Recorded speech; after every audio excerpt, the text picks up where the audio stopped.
जब चारों ओर सन्नाटा पसरा हो, अपने आप से यह सवाल पूछा है, मैं कौन हूं? मैं यहां क्यों हूं? इस दुनिया का मकसद क्या है? अगर ये सवाल आपके मन में भी उठते हैं तो आज की यह यात्रा आपके लिए है। आज हम एक ऐसी गहरी खोज में उतरेंगे जो आपके जीवन को एक नया दृष्टिकोण दे सकती है। अगर आप इस तरह के गहरे और अर्थपूर्ण सवालों के जवाब जानना चाहते हैं तो हमारे चैनल को अभी सब्सक्राइब करें और इस यात्रा का हिस्सा बने। आज हम उस सवाल का जवाब तलाशेंगे जो सदियों से मानव मन को उद्वेलित करता रहा है। हमारा असली स्वरूप क्या है और हम इस संसार में क्यों हैं? कहानी शुरू होती है एक साधु से जो संसार के सारे बंधनों को त्याग कर मोह माया, धन दौलत और सांसारिक सुखों से परे निकल पड़ा था। वह एक अनजान यात्रा पर था जहां न कोई मंजिल थी न कोई नक्शा। एक रात थकान से चूर जब वह एक वृक्ष के नीचे सोया, अचानक उसके मन में एक तूफान सा उठा। एक सवाल जो इतना गहरा था कि उसकी नींद उड़ गई। मैं कौन हूं? क्या मैं वाकई में वही हूं जो मैं समझता हूं या मैं कुछ और हूं? यह सवाल उसके मन को मथने लगा। वह चिंतित हो उठा और गहरे चिंतन में डूब गया। अगर मैं हूं तो मेरा अस्तित्व क्या है? मेरे होने का मकसद क्या है? इस दुनिया में हर चीज का एक कारण है। पेड़ पौधों का, नदियों झरनों का, पहाड़ों का, सूरज चांद का। लेकिन मैं किस कारण से हूं? मेरा काम क्या है? ये सवाल उस साधु के मन में बार बार गूंज रहे थे। वह सोचने लगा कि अगर परमात्मा ने इस सृष्टि को बनाया तो क्या मेरे होने का भी कोई खास मकसद है? क्या मैं यहां केवल जीने के लिए हूं या मेरे जीवन का कोई गहरा उद्देश्य है? आत्मा का सफर, सृष्टि का एक अनोखा खेल। यह सवाल केवल उस साधु का नहीं बल्कि हम सभी का है। हमारी आत्मा जो इस शरीर में बसी है वह कहां से आई? क्या यह शरीर पहले था या आत्मा? और अगर आत्मा पहले थी तो उसे इस शरीर की जरूरत क्यों पड़ी? परमहंस योगानंद जी ने इस सवाल का जवाब अपने अनुभवों और गहरे आध्यात्मिक ज्ञान से दिया। वे कहते हैं कि आत्मा इस संसार में किसी मजबूरी के कारण नहीं आती। उसका यहां आने का एक खास मकसद है। यह संसार एक रंगमंच है और आत्मा इस रंगमंच पर एक किरदार निभाने आई है। परमात्मा ने आत्मा को बनाया और उसे यह आजादी दी कि वह चाहे तो इस संसार में भटक सकती है और चाहे तो अपने असली घर परमात्मा के आगे है आत्मा के पास लौट सकती है। लेकिन सवाल यह है कि आत्मा को इस संसार में भेजा ही क्यों गया? क्या परमात्मा को किसी की जरूरत थी? क्या वह अकेले थे? नहीं, यह संसार आत्मा की कोई सजा नहीं है। यह एक प्रयोगशाला है जहां आत्मा को खुद को अनुभव करना है। जब आत्मा परमात्मा के साथ होती है तब वह केवल है, लेकिन जब वह इस संसार में आती है तब उसे अपने होने का एहसास होता है। जैसे एक आंख सब कुछ देख सकती है लेकिन खुद को देखने के लिए उसे एक दर्पण की जरूरत होती है, वैसे ही यह संसार आत्मा के लिए एक दर्पण है। परमात्मा आत्मा को इस संसार में इसलिए भेजता है ताकि वह अपने असली स्वरूप को पहचान सके। माया का पर्दा, आत्मा की भूल।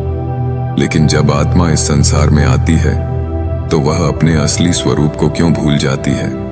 ऐसा क्यों होता है कि उसकी याददाश्त धुंधली हो जाती है? परमहंस योगानंद जी कहते हैं कि जब आत्मा इस संसार में उतरती है तो वह एक पर्दा ओढ़ लेती है, माया का पर्दा। यह माया कोई व्यक्ति या देवी नहीं बल्कि एक ऐसी शक्ति है जो सत्य को ढक देती है। यह माया आत्मा को यह भ्रम देती है कि वह केवल शरीर है, मन है, विचार है, इतिहास है, लेकिन वास्तव में आत्मा इनमें से कुछ भी नहीं है। क्या आपने कभी गहरी नींद में यह अनुभव किया है कि आपका नाम, आपकी पहचान, आपके रिश्ते सब कुछ गायब हो जाता है। उस पल में आप कौन होते हैं? यही वह अवस्था है जब आत्मा अपने असली स्वरूप के करीब होती है।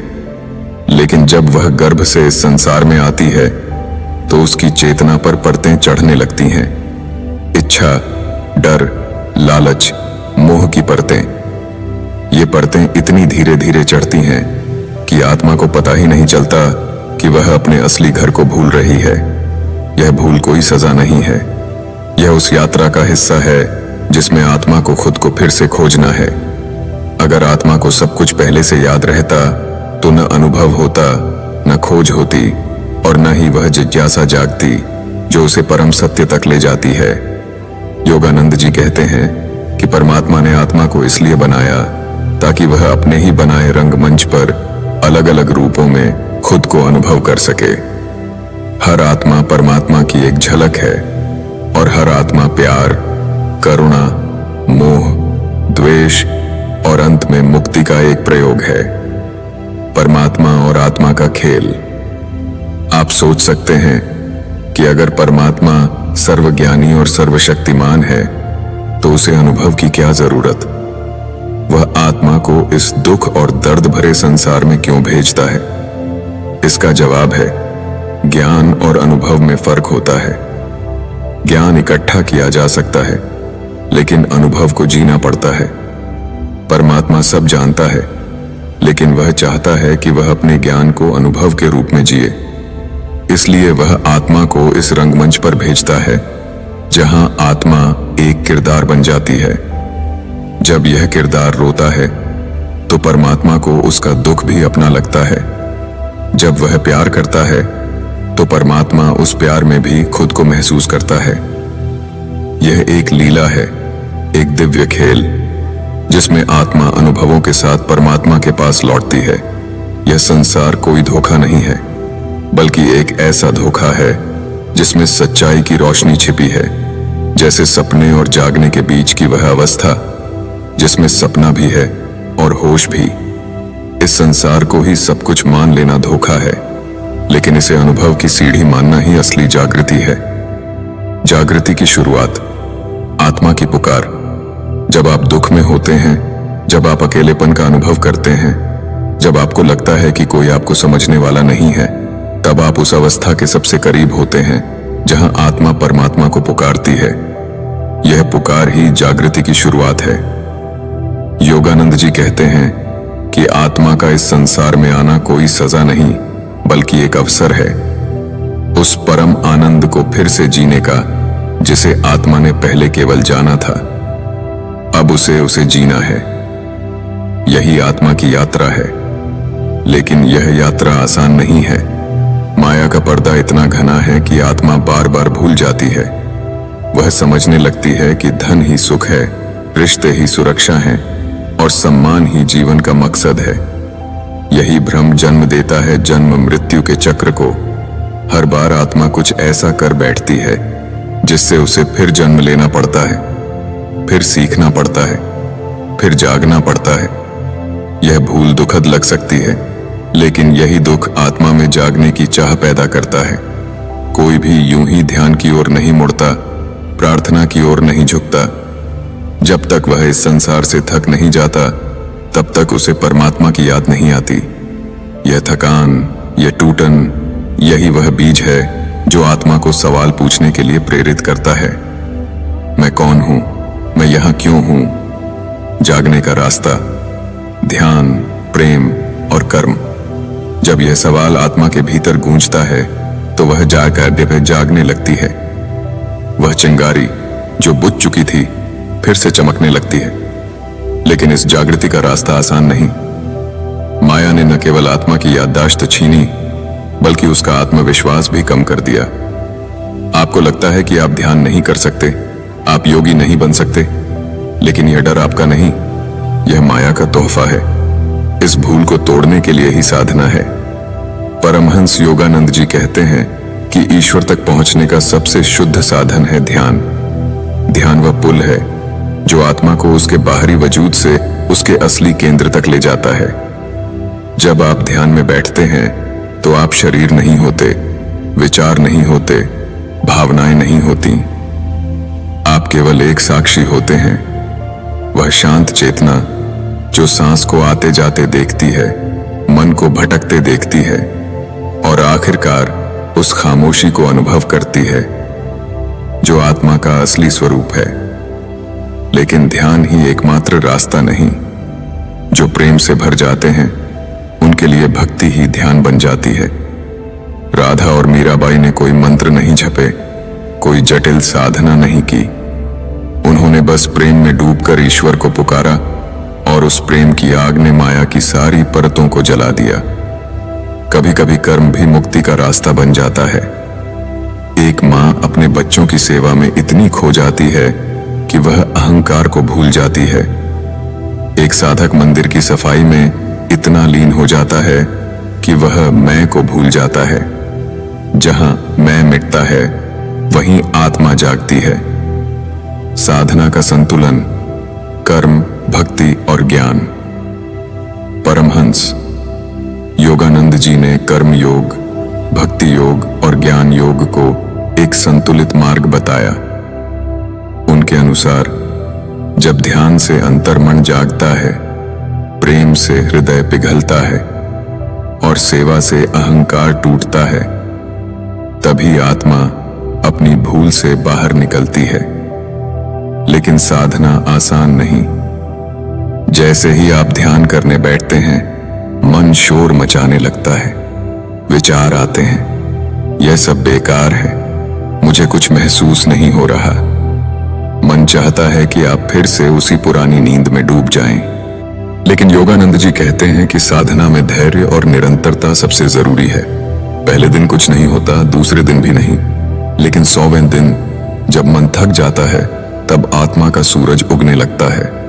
उस सूरज की रोशनी में आत्मा पहचानने लगती है, मैं वह नहीं जो दिखता है, मैं वह नहीं जो सोचता है, मैं वह खामोशी हूं जो इन सब के बीच टिकी है। संसार में रहकर मुक्ति। क्या आत्मा इस संसार में रहते हुए पूरी तरह जाग सकती है? क्या वह सांसारिक जिम्मेदारियों के बीच भी परम सत्य को जी सकती है? योगानंद जी का जवाब है हां। आत्मा को दुनिया से भागने की जरूरत नहीं, उसे उस चेतना को जगाने की जरूरत है जिससे वह इस दुनिया को भी ईश्वर का रूप देखे। यही है गृहस्थ में योग। योग का मतलब जंगल में जाना नहीं, बल्कि बाजार में रहकर भी अंदर शांति और समाधि की अवस्था में रहना है। योगानंद जी ने पश्चिम की भौतिकवादी दुनिया में रहकर भी ध्यान का दीपक जलाया। वे न्यूयॉर्क की सड़कों पर चलते थे, लेकिन उनके भीतर ध्यान की आग जल रही थी। क्यों? क्योंकि जब आत्मा जागती है तो वह जगह की मोहताज नहीं रहती, वह हर हाल में ईश्वर को देखने लगती है। ध्यान अब साधना नहीं, सांस बन जाता है। प्रेम अब भावना नहीं, नजरिया बन जाता है। और कर्म अब बंधन नहीं, सेवा बन जाता है। आत्मा का अंतिम समर्पण। योगानंद जी कहते हैं कि जब आप सब कुछ खो देने को तैयार हो जाते हैं, तभी ईश्वर आपको सब कुछ सौंप देता है। यह समर्पण आत्मा की अंतिम परीक्षा है। जब आत्मा इस दुनिया को एक खेल के रूप में देखने लगती है, जब वह समझ जाती है कि यह उसका असली घर नहीं, तब वह इस संसार में रहकर भी परम में टिकी रहती है। यह वही अवस्था है जिसे योगानंद जी ने God consciousness in daily living कहा। इस चेतना को पाने के लिए तपस्या चाहिए, निरंतर कोशिश चाहिए और सबसे बढ़कर पूर्ण समर्पण चाहिए। जब आत्मा इस समर्पण के साथ दुनिया को देखती है तो वह आश्रम बन जाती है। पत्नी, बच्चे, रिश्ते, सब कुछ ईश्वर की छवि बन जाता है। आत्मा अब इस दुनिया में एक एक्टर की तरह जीती है जो अपने किरदार को निभाता है, लेकिन जानता है कि वह यह किरदार नहीं है। निष्कर्ष, आत्मा की अनोखी यात्रा। दोस्तों, यह थी आत्मा की अनोखी यात्रा। उसकी भूल से जागृति तक, संसार के रंगमंच से परम सत्य की ओर। अगर इस यात्रा ने आपके मन में कोई सवाल जगाया या आपको अपने स्वरूप के बारे में सोचने पर मजबूर किया, तो इसे अपने दोस्तों और परिवार के साथ जरूर शेयर करें। नीचे कमेंट में बताएं कि आप इस बारे में क्या सोचते हैं। अगर आपके मन में कोई और सवाल है